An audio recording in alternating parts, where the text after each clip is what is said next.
આજે તો અમે અમારી રોલ્સ રોયસને લઈને નીકળી ગયા અને સીધા પહોંચી ગયા અમારા દિલીપભાઈના ખાતે.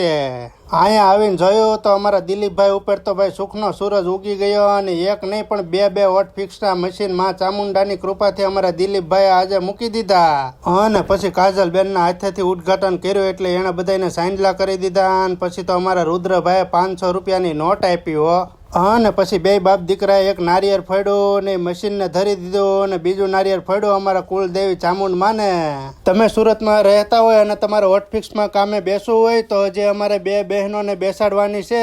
તો ખાસ કરીને મારા ડિસ્ક્રિપ્શનમાં ઇન્સ્ટાગ્રામ આઈડી આપેલી છે જેમાં તમે મને ડીએમ મેસેજ કરી શકો, જેમાં હું તમને એડ્રેસ અને કોન્ટેક્ટ નંબર જણાવી દઈશ. તો મિત્રો હવે અમને લાગી ગઈ છે કડકડતી ભૂખ, એટલે હવે અમે છે ને સેવડો અને પેંડા અને ઘડીક ઝપાટો બોલાવી દે ને ત્યાં સુધીમાં તમને મારો આ મિન્યુ ગમે ને તો લાઈક કરી દેજો, શેર કરી દેજો અને મિત્રો કોમેન્ટમાં ખાસ કરીને છે ને જય માં ચામુંડા લખી નાખજો અને કોંગ્રેચ્યુલેશન પણ લખતા જાજો.